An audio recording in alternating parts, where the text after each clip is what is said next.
Hi everyone, I'm Matthew Moniz, and this is the HTC 10. I've been using this phone for a little over a month, and so far I've been really happy with the phone. In fact, I've already done a video on it comparing it to the Samsung Galaxy S7, and I'll place a link in the description down below. Now, the reason why it took a little bit longer to review this phone is because I've actually just been enjoying it. I've actually been happy using this phone as my daily driver, and I really wanted to get a better sense of it over a longer period of time.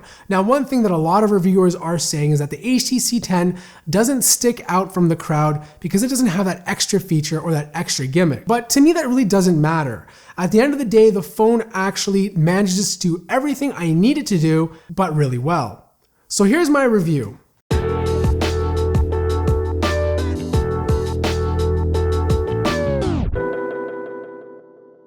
Alright, let's start off by talking about the design. And the first thing you're going to notice that it looks very similar to the HTC One M8 and One M9. That's not a bad thing, they're beautiful looking phones, but the HTC 10 takes that design influences and improves it by refining it and making it a lot more attractive. The bottom and top of the phone no longer have those boom sound speakers. It still has boom sound speakers, but they work a little bit differently, and we'll get to that shortly. Next up is the chamfered edges. It still has them, but they're a lot thicker this time, which makes the phone a lot easier to hold. Now, when I first got it, I didn't really like it, but it's kind of grown on me, and I think that makes the phone a lot more attractive. Now, for those of you out there that still find metal to be a little bit slippery, or even if you just want to spice up the phone's design, you can always pick up a D-brand skin like this one that will make your phone stand out in the crowd.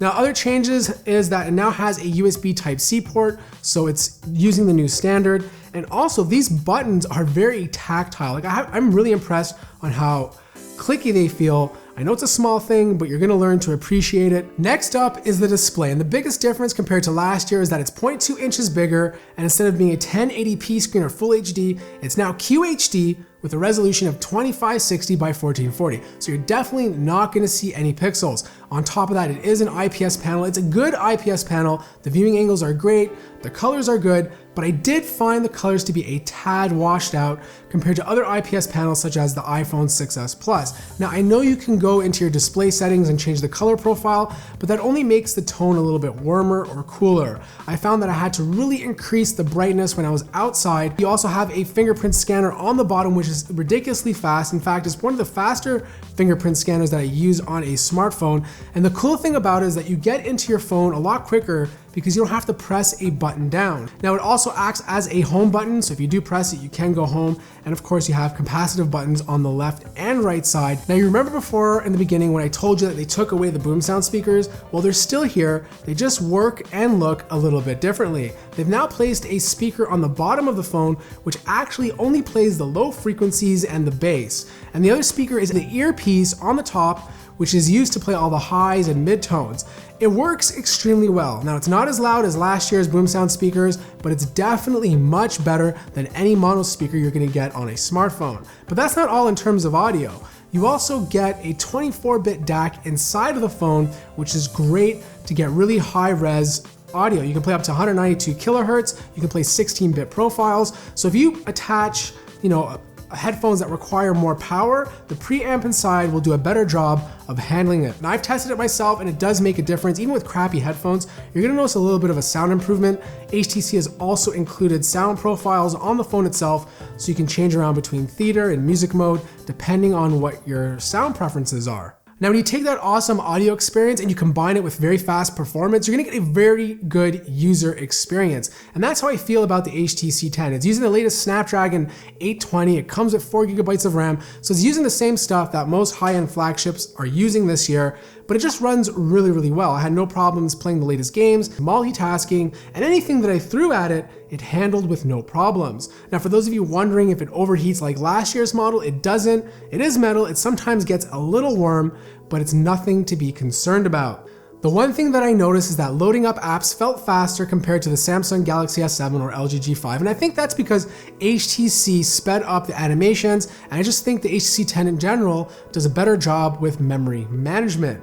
Now, since we're talking about the software on the phone, obviously it's using the latest version of Android 6.0.1, but it's also using the latest version of HTC Sense. It looks good, it's light, it doesn't get in the way, and some of the features they actually add are quite useful. It still has double tap to wake up, you can swipe 3 fingers down to Chromecast something to a TV, and you can also swipe down twice to get to the camera. But the one cool thing that I did notice that there is a lot of stock Android shining through, and it's very apparent in the quick settings and settings menu itself. Now you're also going to notice that HTC did a very good job at keeping the app selection very clean. There's no redundant apps. Alright, so next up is the camera. This has been a soft spot for HTC for the past couple of years. The camera on the HTC One M8 and One M9 failed to live up to expectations. Well, I have some good news. The camera on the HTC 10 is actually really good. I know DxOMark ranks it as number 1 or number 2, but I think it's more top 3 to top 5. But the bottom line is if you buy this phone for the camera, you're not going to be disappointed. Now it is using a similar sensor to the Nexus 6P, so it's 12 megapixels. Instead of f2.0, it has an f1.8 aperture, so you're gonna get some good low light performance, but the biggest difference is that it actually has optical image stabilization, so your photos are gonna come out a lot better. Now in terms of getting into the camera, they do have a shortcut key which you swipe down the screen twice. I found it to be hit or miss. I don't think it's the best method. I really wish they actually binded it to an actual hardware key. Now a lot of users reported that there was some autofocusing issues, and there was when the phone first came out, but there has been a software update and that has been fixed. HTC also did a world first by including optical image stabilization in their front-facing camera. It's 5 megapixels, it takes great photos. If you're wondering how wide it is, it's probably not as wide as the LG G5's front-facing camera, but definitely wider than the iPhone 6s. Inside the HTC 10 is a 3000 milliamp battery, which is the exact same size as the Samsung Galaxy S7. And for the most part, the results were very similar. I took my phone off at 5:45 in the morning. I was able to go through an entire day of podcasting, listening to music, writing emails, chatting, and snapping the odd photo, and plugging in around 10:30 at night with about 25 to 30% battery life. So you'll definitely have no problem getting through the entire day if you're a medium user like me, but you're not gonna get 2 days. On top of that, it doesn't come with wireless charging, but it does have Qualcomm's quick charging, so you can top off your phone pretty fast. In terms of storage, it comes with 32 gigabytes of internal storage, but it also has a micro SD card slot capable of holding up to 200 gigabytes. Alright, so here are my closing thoughts. HTC has managed to fix any issues that previous devices had. It has a great camera, the software experience is great, the display is good, the design is fantastic, and most importantly, it performs well. Sure, it doesn't have waterproofing or wireless charging or some of the other features that other phones have, but the overall package is fantastic. I've enjoyed my time with this phone and I'd have zero issues recommending it to family and friends.